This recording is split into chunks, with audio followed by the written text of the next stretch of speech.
Hi, how are you doing? This is based on a true story that happened when I was 24. I was returning to Australia after having been backpacking for almost 3 years around Europe, and I decided to stop off on the way home and just have some quiet time to myself. And I ended up in Thailand. I went to Bangkok first, and that was not to my liking. It was far too noisy and busy and wasn't what I was looking for. And I just jumped on a bus and got out of there, and I think I was on that bus for 24 hours.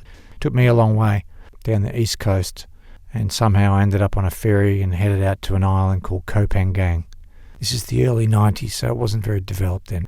I met a man, and he was a local. He was Aussie, but he was a local, and he believed he was going to die. And it has stayed in my memory ever since. And so I'll read you this little poem called Tropical Conviction, and you'll understand what was going on for him. I ambled to the beach. 2 hours in a hammock is enough, where he was working on his wooden boat, a shamble of a thing for two, yet was an object of pride and something for him to do.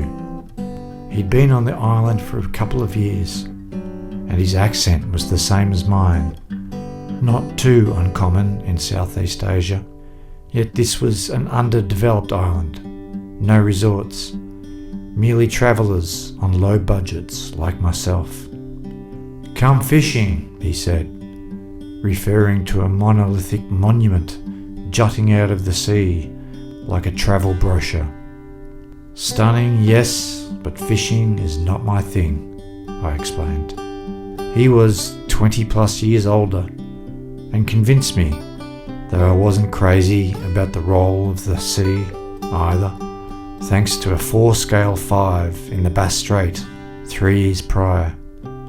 I was soon staring into the bottomless blue with colourful species foreign. The only fishing I did was out of a can of Thai beer, and listened as he revealed his plan for the limited time he had. It was an era when having HIV meant certain demise. I wondered if he wasn't about to enact some dramatic tragedy right there and then. The beach and my hut and the chance of seeing others, though there'd been really none to begin with, hidden behind the rectangular mountain of rock. I was too young to know what to say, though maybe saying nothing was best, and we eventually rowed back with a couple of fish, though this knowledge added a more substantial presence, considering that he had told me that he would kill himself the moment he began to lose his independence, as he was alone there in the jungle by the ocean. And I gathered the feeling, after I left a week later, that he was a man of his word. That poem was written in 2013, and the events happened in 1991. As I said, the island was Koh Phangan. I think it's quite busy now, quite touristy, but at that time it was very quiet and less developed, and that's why I went there. What happened to him, I have no clue. I have no idea. Did he enact what he said he would do? Or did he get sick and eventually return to Australia? I don't know. That was just one of those moments in life where you come across another person and you share a moment and you exchange something personal, and it stayed with me. And years later I wrote that little poem just to record it, just to get it down on paper.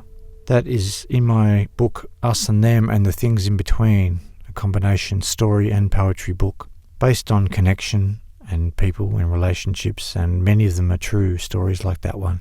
And you can find that at anthonyjlangfordbooks.com and on Amazon. Thank you for listening, and please like and subscribe. Take care now. Talk to you next time. Cheers. Bye.